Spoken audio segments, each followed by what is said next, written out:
warahmatullahi wabarakatuh. Perkenalkan, kami dari kelompok 3 mata kuliah IPS terpadu dengan judul Permintaan, Penawaran, Pasar, dan Harga. Di sini kami akan menjelaskan serta mempresentasikan hasil diskusi kami. Perkenalkan, nama saya Ajeng Wijayanti sebagai moderator dan pemateri pertama. Kemudian dilanjutkan dengan materi kedua yang akan disampaikan oleh Desi Rahmawati, dan pemateri ketiga akan disampaikan oleh Erviana Rimaningtyas, dan yang terakhir akan disampaikan oleh Daru Hernawan.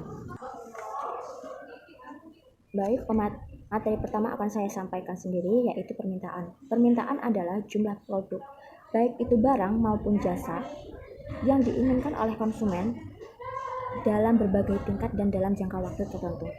Nah, permintaan ini dibagi menjadi dua, yaitu permintaan absolut dan permintaan efektif. Permintaan absolut adalah permintaan yang terkait produk secara umum, baik dengan kemampuan membeli ataupun tidak. Kemudian, permintaan efektif. Permintaan efektif merupakan permintaan yang terkait produk yang disertai kemampuan untuk membeli. Jadi, permintaan absolut itu tuh permintaan produk yang bisa dibeli ataupun tidak. Sedangkan permintaan efektif itu permintaan yang terkait dengan produk yang pastinya dapat dibeli. Bunyi hukum permintaan yaitu jika harga naik, maka barang yang dibutuhkan akan turun, dan sebaliknya. Jika barang itu harganya turun, maka jumlah yang diminta akan naik. Kemudian, faktor yang mempengaruhi permintaan yang pertama yaitu harga barang itu sendiri. Kenapa harga barang itu sendiri? Karena jika barang itu mahal, artinya konsumen akan berkurang untuk meminati barang tersebut. Kemudian yang kedua yaitu pendapatan masyarakat. Nah, pendapatan masyarakat itu juga berpengaruh terhadap permintaan. Banyak sedikitnya pendapatan masyarakat, maka akan berpengaruh terhadap permintaan, banyak ataupun sedikit. Yang ketiga yaitu jumlah kebutuhan. Makin banyak kebutuhan masyarakat, maka makin banyak pula permintaan yang akan diminta oleh konsumen ataupun masyarakat. Kemudian jumlah penduduk. Nah, jumlah penduduk ini sangat berpengaruh sekali terhadap permintaan. Makin banyaknya penduduk, makin menumpuknya penduduk, maka permintaan pun akan bertambah. Sama halnya beras. Jika banyak penduduk di suatu tempat, maka permintaan beras pun akan bertambah. Karena mayoritas masyarakat Indonesia itu membutuhkan beras, sehingga pemasukan beras pun akan bertambah. Kemudian adanya barang substitusi dan komplementer, di mana barang yang dapat menggantikan ataupun barang yang dapat melengkapi. Dan yang terakhir yaitu mode atau tren. Nah, zaman sekarang ini mode dan tren itu sangat berpengaruh terhadap permintaan masyarakat, di mana setiap tren bisa dikatakan setiap periodenya akan berubah-ubah, sehingga akan mempengaruhi permintaan masyarakat. Saat tren tersebut sedang trending, maka permintaan masyarakat terhadap barang tersebut atau jasa tersebut pun akan drastis meningkat. Selanjutnya, penawaran. Penawaran adalah sejumlah barang atau jasa yang ditawarkan oleh penjual kepada produsen dalam berbagai tingkat tertentu dengan harga dan waktu tertentu. Nah, penawaran ini dibagi menjadi dua, yaitu penawaran perorangan dan penawaran pasar. Penawaran perorangan merupakan penawaran yang dilakukan penjual dalam tingkat harga tertentu mengenal produk yang ditawarkan sebagai perorangan. Kemudian penawaran pasar. Penawaran pasar itu merupakan jumlah seluruh penawaran produk yang dijalankan penjual atau produsen di tingkat harga tertentu. Hukum penawaran menyatakan bahwa hubungan antara barang atau jasa dan jumlah yang ditawarkan itu positif. Artinya, jika harga naik, jumlah yang ditawarkan juga akan naik. Dan sebaliknya, jika harga turun, jumlah yang ditawarkan pun akan turun. Kemudian, faktor yang mempengaruhi penawaran. Faktor yang mempengaruhi penawaran yaitu salah satunya harga barang itu sendiri, biaya produksi, teknologi, kebijakan pemerintah, faktor alam, harapan masa depan, adanya tingkat persaingan, dan keuntungan yang diharapkan. Selanjutnya, kurva permintaan, penawaran, dan permintaan. Yang pertama, kurva permintaan yaitu rumusnya Q min Q1 per Q2 min Q1 sama dengan P min P1 per P2 min P1. Kemudian fungsi penawarannya itu rumusnya Q min Q1 per Q2 min Q1 sama dengan P min P1 per P2 P1. Baik, yang selanjutnya adalah macam-macam elastisitas jika dikaitkan dengan penyebab kuantitas suatu barang bisa berubah. Yang pertama adalah elastisitas harga atau price elasticity, membahas perbandingan atau rasio presentase perubahan kuantitas suatu barang yang diminta atau ditawarkan dengan presentase perubahan barang itu sendiri. Yang kedua adalah elastisitas silang atau cross elasticity, membahas perbandingan atau rasio presentase perubahan kuantitas suatu barang yang diminta atau yang ditawarkan dengan presentase perubahan harga barang lain. Dan yang ketiga adalah elastisitas pendapatan atau income, membahas perbandingan atau rasio persentase perubahan kuantitas suatu barang yang diminta atau yang ditawarkan dengan presentase perubahan income atau pendapatan. Selanjutnya, elastisitas harga bisa dibedakan menjadi dua macam, yaitu elastisitas permintaan dan elastisitas penawaran. Yang pertama, elastisitas permintaan atau price elasticity of demand. Elastisitas permintaan sering diartikan sebagai perbandingan persentase perubahan kuantitas barang yang diminta dengan persentase perubahan harga barang itu sendiri. Jenis elastisitas berdasarkan besar kecilnya tingkat koefisien elastisitas permintaannya adalah sebagai berikut. Yang pertama, permintaan inelastis sempurna. Terjadi jika tidak ada perubahan jumlah yang diminta meskipun ada perubahan harga. Yang kedua, permintaan inelastis. Terjadi jika perubahan harga kurang begitu berpengaruh terhadap perubahan kuantitas barang yang diminta. Yang ketiga, permintaan elastis uniter. Terjadi jika perubahan harga pengaruhnya sebanding terhadap perubahan kuantitas barang yang diminta.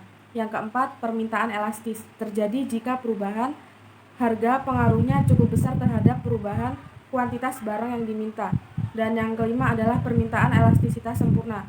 Terjadi jika ada perubahan jumlah yang diminta meskipun tidak ada perubahan harga. Yang berikutnya adalah elastisitas penawaran. Elastisitas penawaran sering diartikan sebagai perbandingan persentase perubahan kuantitas barang yang ditawarkan dengan persentase perubahan harga barang itu sendiri. Jenis elastisitas berdasarkan besar kecilnya tingkat koefisien elastisitas penawarannya adalah sebagai berikut. Yang pertama, penawaran inelastis sempurna. Terjadi jika tidak ada perubahan jumlah yang ditawarkan meskipun ada perubahan harga. Yang kedua, penawaran inelastis. Terjadi jika perubahan harga kurang begitu berpengaruh terhadap perubahan kuantitas barang yang ditawarkan. Yang ketiga, elastis uniter. Terjadi jika perubahan harga pengaruhnya sebanding terhadap perubahan kuantitas barang yang ditawarkan. Yang keempat, penawaran elastis. Terjadi jika perubahan harga pengaruhnya cukup besar terhadap perubahan kuantitas barang yang ditawarkan. Dan yang kelima adalah penawaran elastis sempurna. Terjadi jika ada perubahan jumlah yang ditawarkan meskipun tidak ada perubahan harga. Dan yang ketiga, menghitung elastisitas permintaan dan penawaran. Menghitung elastisitas permintaan dapat menggunakan rumus ED sama dengan delta Q per delta P dikali P per Q.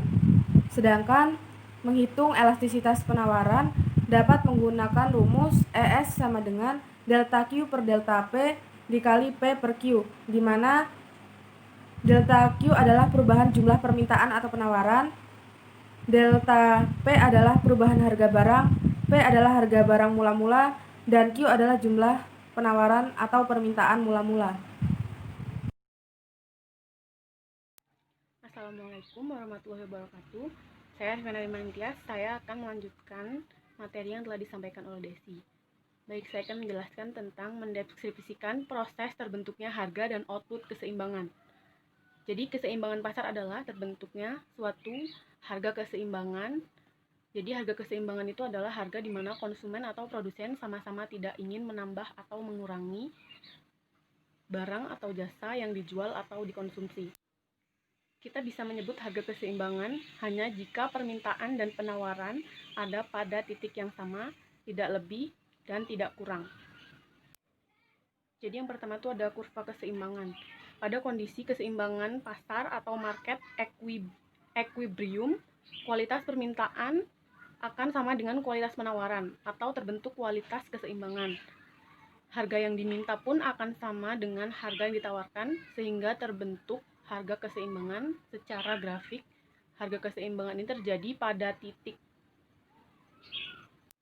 potong antara kurva permintaan dengan kurva penawaran, atau titik E atau titik equilibrium. Yang kedua itu ada pengendalian harga. Tujuan dari pengendalian harga adalah untuk melindungi konsumen atau produsen. Bentuk kontrol harga yang paling umum digunakan adalah penetapan harga dasar atau price floor dan harga maksimum atau price ceiling. A. Harga dasar atau harga terendah atau price floor. Kebijakan ini dijalankan pemerintah saat ada barang atau jasa yang harga jualnya terlalu rendah,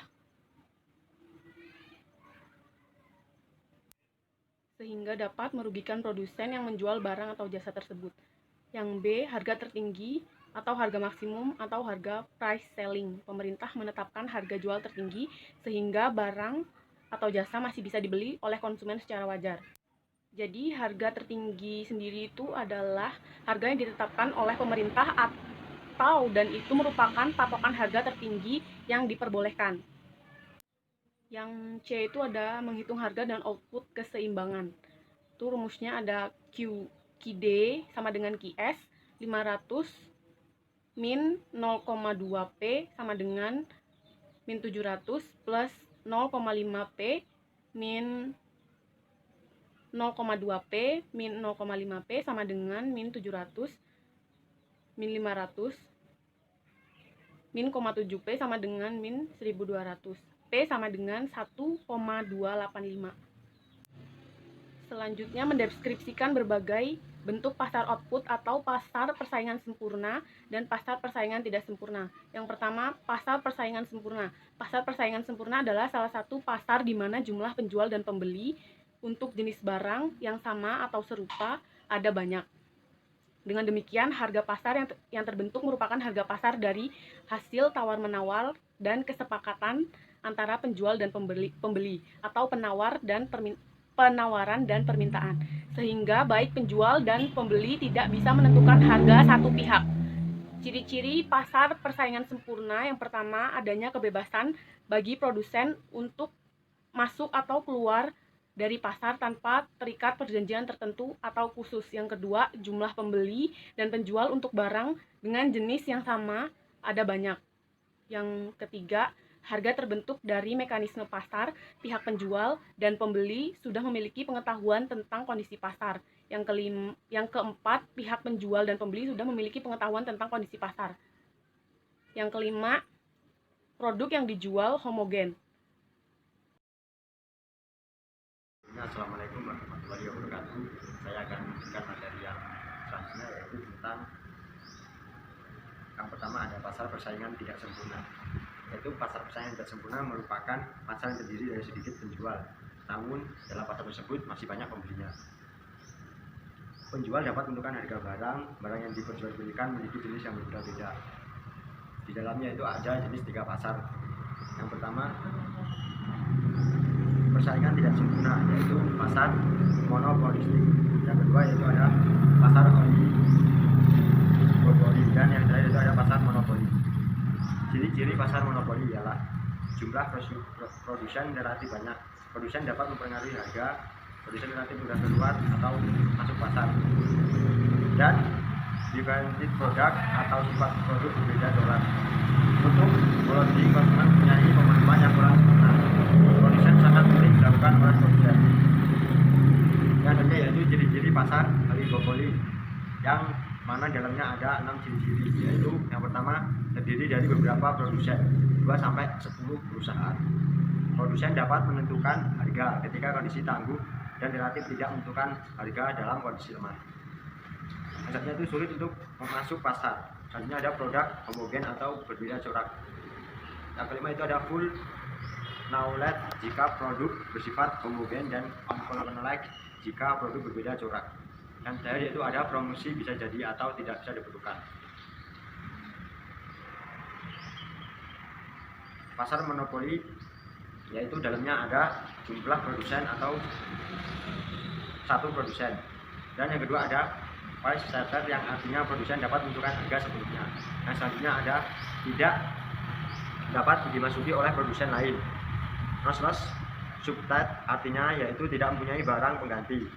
Selanjutnya ada konsumen bisa full knowledge ataupun unfull knowledge sehingga konsumen tidak memiliki pilihan. Yang tadi itu ada promosi kurang diperlukan. Yaitu materi selanjutnya mendeskripsikan berbagai bentuk pasar input. Yang pertama, pasar input tanah. Pasar input tanah atau juga disebut pasar sumber daya alam. Tanah merupakan faktor produksi yang penting dalam proses produksi, baik secara langsung ataupun tidak langsung. Yang selanjutnya yaitu ada pasar input tenaga kerja. Upah tenaga kerja merupakan balas yang diterima rumah tangga penyerahan dan pemanfaatan faktor produksi tenaga kerja untuk proses produksi. Yang selanjutnya itu integrasi ayat. Baiklah, saya akan membacakan integrasi ayat dari materi tersebut. A'udzubillahi minasyaitonirrajim. Bismillahirrahmanirrahim. Saradi andi jaratun tabuna illa bibatili ya bainakum amwalakum ta'kuluna mana amanu ladina ya ayyuhal rahim bikuffafan Allah inna anfusakum taqtalun. Yaitu yang artinya, wahai orang-orang yang beriman, janganlah kamu saling memakan harta sesamamu dengan jalan yang batil atau tidak benar, kecuali dalam perdagangan yang berlaku atas dasar suka sama kamu di antara kamu, dan janganlah kamu membunuh dirimu. Sungguh Allah Maha Penyayang kepadamu. Itu yang saya dapat sampaikan. Selanjutnya saya kembalikan ke moderator. Assalamualaikum warahmatullahi wabarakatuh. Pasar monopoli yaitu dalamnya ada jumlah produsen atau satu produsen, dan yang kedua ada price setter yang artinya produsen dapat menentukan harga sebelumnya. Yang selanjutnya ada tidak dapat dimasuki oleh produsen lain. Non-loss substitute artinya yaitu tidak mempunyai barang pengganti. Selanjutnya ada konsumen bisa full knowledge ataupun unfull knowledge sehingga konsumen tidak memiliki pilihan. Yang tadi itu ada promosi kurang diperlukan. Yaitu materi selanjutnya mendeskripsikan berbagai bentuk pasar input. Yang pertama, pasar input tanah. Pasar input tanah atau juga disebut pasar sumber daya alam. Tanah merupakan faktor produksi yang penting dalam proses produksi, baik secara langsung ataupun tidak langsung. Yang selanjutnya yaitu ada pasar input tenaga kerja. Upah tenaga kerja merupakan balas yang diterima rumah tangga penyerahan dan pemanfaatan faktor produksi tenaga kerja untuk proses produksi. Yang selanjutnya itu integrasi ayat. Baiklah, saya akan membacakan integrasi ayat dari materi tersebut. A'udzubillahi minasyaitonirrajim. Bismillahirrahmanirrahim. Saradi andi jaratun tabuna illa bibatili ya bainakum amwalakum ta'kuluna mana amanu ladina ya ayyuhal rahim bikuffafan Allah inna anfusakum taqtalun. Yaitu yang artinya, wahai orang-orang yang beriman, janganlah kamu saling memakan harta sesamamu dengan jalan yang batil atau tidak benar, kecuali dalam perdagangan yang berlaku atas dasar suka sama kamu di antara kamu, dan janganlah kamu membunuh dirimu. Sungguh Allah Maha Penyayang kepadamu. Itu yang saya dapat sampaikan. Selanjutnya saya kembalikan ke moderator. Assalamualaikum warahmatullahi wabarakatuh.